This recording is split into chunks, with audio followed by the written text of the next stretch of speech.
Explain what happens when your consciousness, to your consciousness, when you sleep.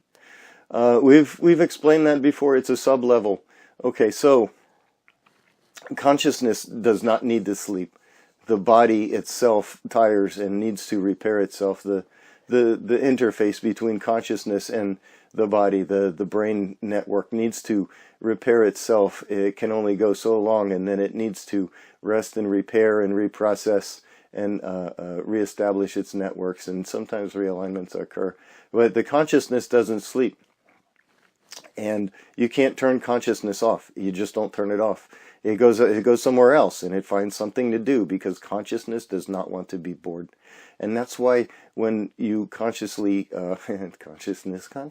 when you do your meditations, your consciousness will only stay quiet for so long. You're quieting the ego consciousness, and then your larger consciousness takes over and starts doing something, because it wants to do something. It doesn't want to just sit there.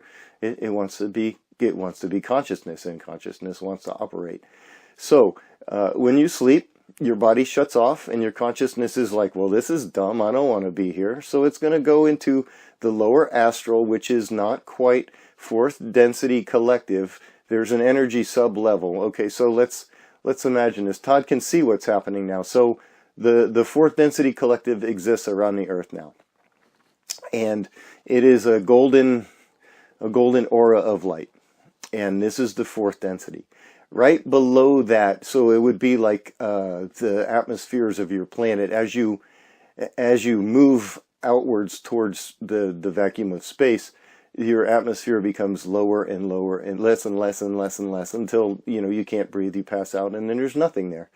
So this is what fourth density is, but in the reverse. So fourth density is very strong, and then as you get closer towards the planet, the energy becomes lighter and lighter and lighter and lighter.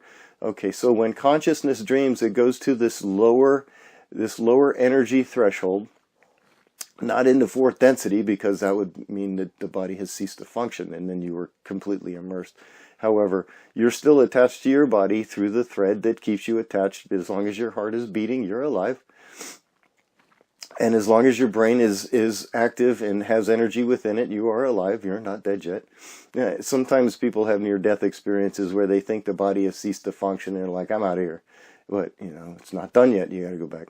All right, so anyway, when you're dreaming, you're in this lower energy threshold of fourth density, and this is where you go. And you can create, but you create temporary little manifestations. Your consciousness is up there, and you're creating the scenarios that in the etheric that you want to play out. Abraham Lincoln talking to a beaver, or other kind of ridiculous things. Whatever it is your consciousness wants to do at that moment, you get to do. And the people that have the lucid dreams and the energy of consciousness, these are the people that can wake themselves up. They have a higher density of consciousness, and they understand where they are, and they learn to control their dreams. When you're little, you don't really know how to do that quite so much, or you don't remember that you're doing it. But in any case, this is where you're going. Everyone calls it the astral, and it's the lower energies of the fourth density collective, and they're there so that everybody can tap in and can do something when their body has to repair itself, because no one wants to just lay there for 8 hours. You want to go do stuff. Okay.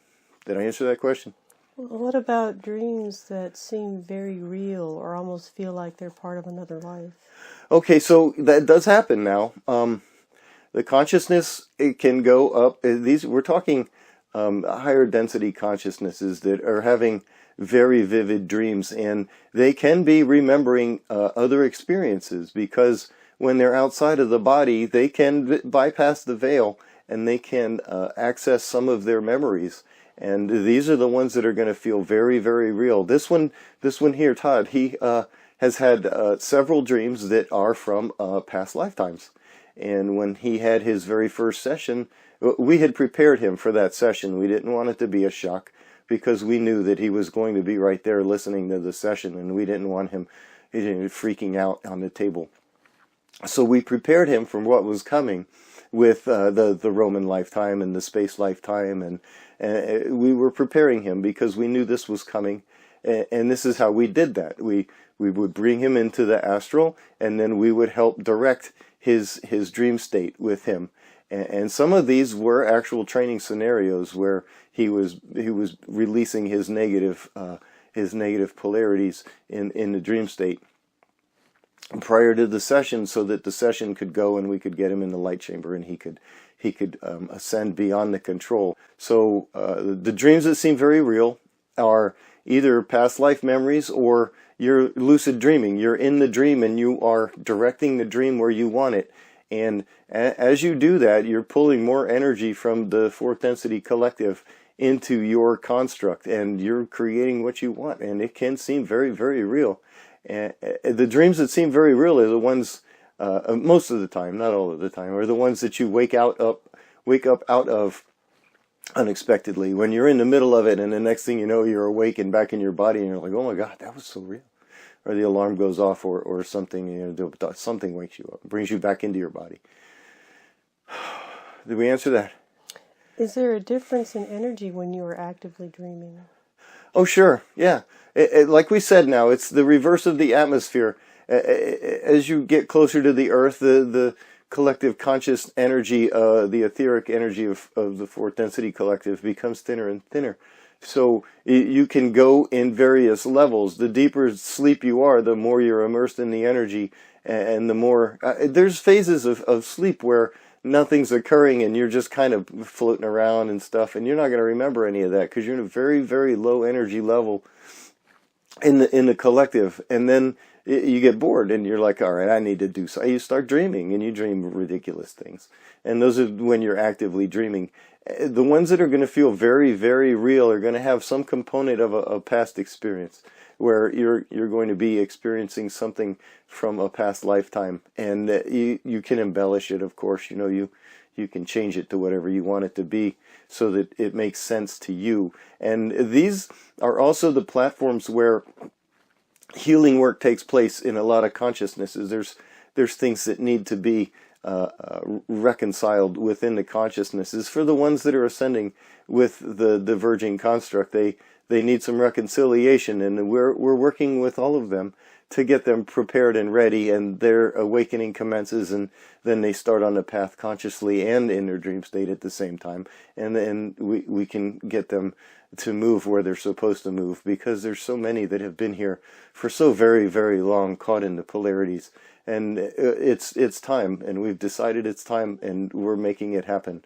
It's just the ones that have to move are going to move. And there'll be some that absolutely do not want to move.